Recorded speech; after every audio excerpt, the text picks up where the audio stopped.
Maingod to sugbog sa mga daning among pagsibya, Miyerkules karon pitsa 7 sa Agosto tuig 2013. Kini si Jason Doval maghatod kaninyo og mga nagunang balita.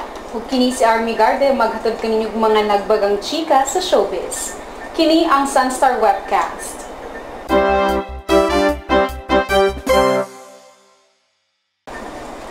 Ang mga nagunang balita. Malaysian nakaiskapo gikan sa kidnappers nga Abu Sayyaf. Laing pagpamumba miigo na sad sa Mindanao. Impluwensyadong tao nga may koneksyon sa mga terorista nagpalayo sa pagpamumba sa Cotabato City. Samtang alert system sa Buhisan Dam gibuta. Sa showbiz, kritiko sa Lone Ranger gibasol. Sa sports, Iran taas og respeto sa RP Gilas. Ang detalye sa mga nagunang balita sa atong pagbalik. Dito sa silangan, ako isinilang kung saan nagmumula ang sikat ng araw. Ako ay may sariling kulay kayumanggi. Tayo'y mga Pinoy, tayo'y hindi kanon. Huwag kang mahihiya. Smart Bro, our fastest mobile broadband with 4 times more fiber power from the leader in mobile, Smart. Tayo'y mga Pinoy.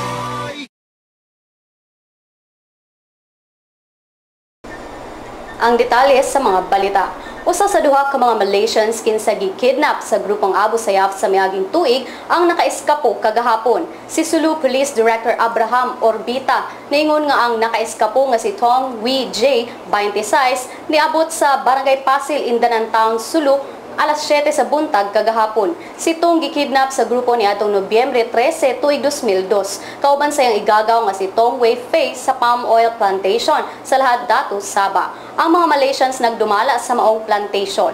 Matud ni Orbita nga ang pamilya sa mga Malaysians wala nakabayad sa ransom nga $230,000 o kapin sa 1 ka milyones ka pesos. Bisan og giug sa nakini sa $46,000 o kapin sa 200,000 ka pesos.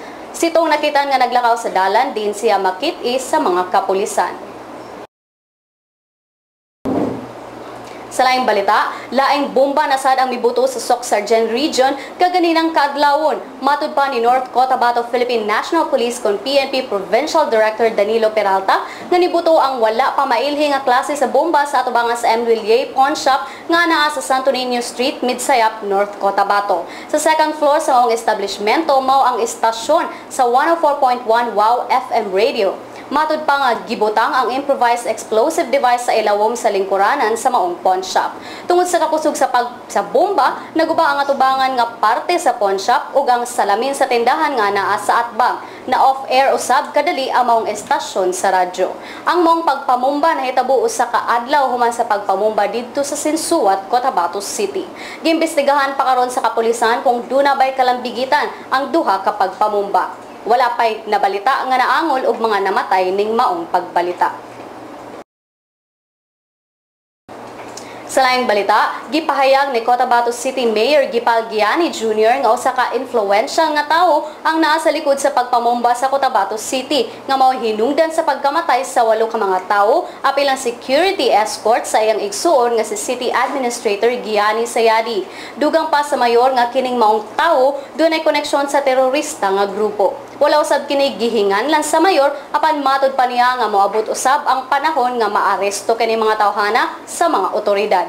Ang Philippine Red Cross kon PRC Cotabato Chapter nagkanayon nga 34 sa mga biktima sa pagpamumba na gihapon sa Cotabato Regional and Medical Center samtang unom ang anaa sa Notre Dame Hospital. Para sa dugang balita, bisitaha lang ang www.sunstar.com.ph. Sa laing bahin, tungod sa nahiaguman nga pagdahili sa yuta, ang mga opisyales sa Barangay Buhisan mipahigayon og 10 ka bildos sa mga apektadong lumulupyo sa sitio Eskwelahan, Dam, Lower Puti, Puso, Sandayong ug Taytayan. Aron butangan og alarm system ang ilang lugar. Si City Vice Mayor Edgardo Labella ug Konsehal Dave Tumulak miingon nga ang alarm system magsilbing warning bell sa mga lumulupyo in kaso og mutaas ang tubig sa dam. Si Konsehal Gremar Barete miingon nga ang sports complex ug ang Buhisan Elementary School magsilbing evacuation centers kung naay pagbaha sa lugar.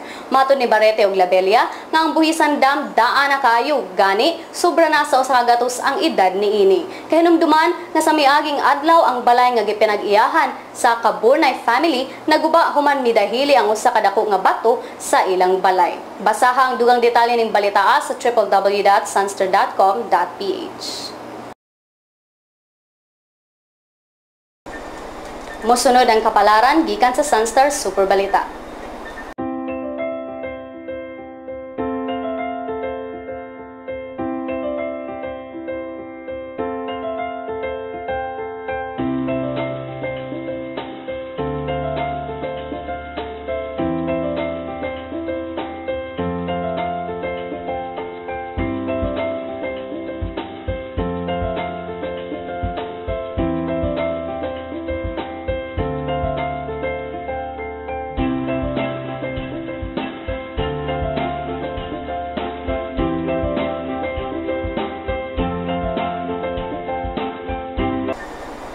Sa atong pagbalik, si Army Garde mohatag sa mga nagbagang chika sa showbiz. Dito sa silangan, ako isinilang kung saan nagmumula. Ang sikat ng araw. Ako ay may sariling kulay kayumanggi. Tayo'y mga Pinoy, tayo'y hindi kanon. Huwag kang mahihiya. Smart Bro, our fastest mobile broadband with 4 times more fiber power from the leader in mobile. Smart. Tayo'y mga Pinoy.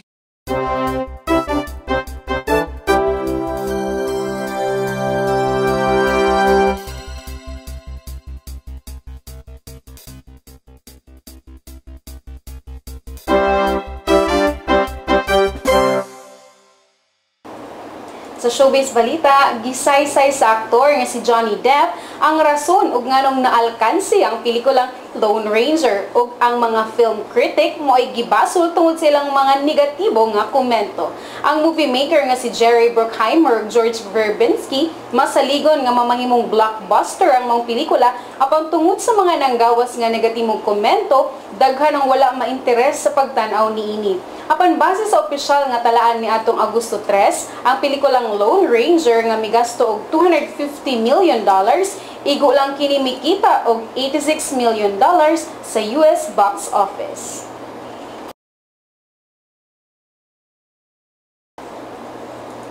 Sa laing showbiz balita, ang big winner sa Cinemalaya Independent Film Festival nga Extra makita na sa mga cinemas nationwide karong Agosto 14. Ang mga pelikulang gibidahan sa Star for All Seasons nga si Vilma Santos ug kini usa ka drama comedy film nga nagtuyok sa kinabuhi ni Loida Malabanan, usa ka hardworking nga single mother nga nagtrabaho isip extra sa telebisyon o pelikula. Sa maong pelikula usab nakadawat og laing Best Actress nga award si Ate V. Ang pelikula ilawom sa direksyon ni Jeffrey G. Turian. Ang Extra nakadaog usab og Audience Choice sa Director Showcase category ug nakadaog usab kini og Best Screenplay Award, Network for Promotion of Asian Cinema Award ug Special Jury Prize ug Best Supporting Actress para kang Ruby Ruiz. Para sa uban pang showbiz balita, bisitahan lang ang specials at sunster.com.ph/celebrity ug i-follow pod mi sa among Twitter at Sunster Showbiz. Balik ta kang Jay Sandoval para sa Balitang Sports. Dito sa silangan, ako isinilang kung saan nagmumula. Ang sikat ng araw. Ako ay may sariling kulay kayumanggi. Tayo'y mga Pinoy, tayo'y hindi kanon. Huwag kang mahihiya. Smart Bro, our fastest mobile broadband with 4 times more fiber power from the leader in mobile. Smart. Tayo'y mga Pinoy.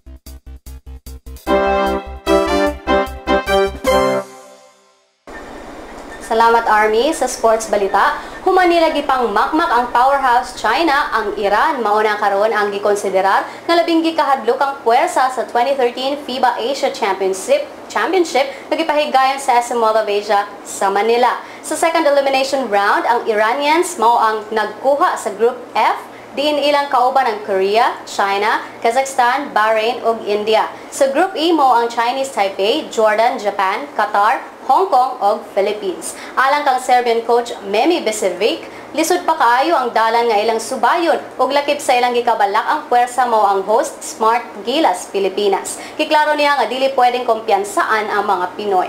Ang Team Pilipinas may patumba sa Japan sa niaging gabi ug sa Qatar kagabi.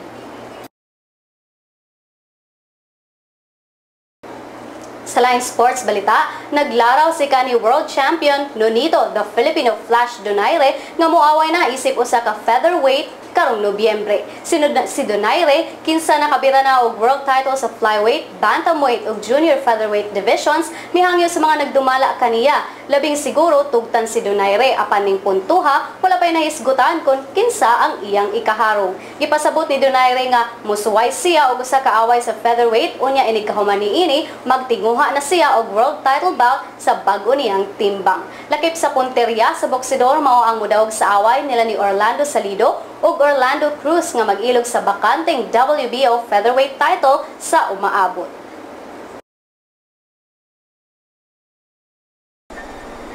Sa Lotto results, wala pa'y nakadaog sa premyo sa Super Lotto 649 nga nagkantidad og sobra sa 38 milyones ka pesos. Wala pa usab nakadaog sa Lotto 642 nga may premyo nga 6 milyones ka pesos. At ang ibolahon karong gabi ang Grand Lotto 655 ug Mega Lotto 645.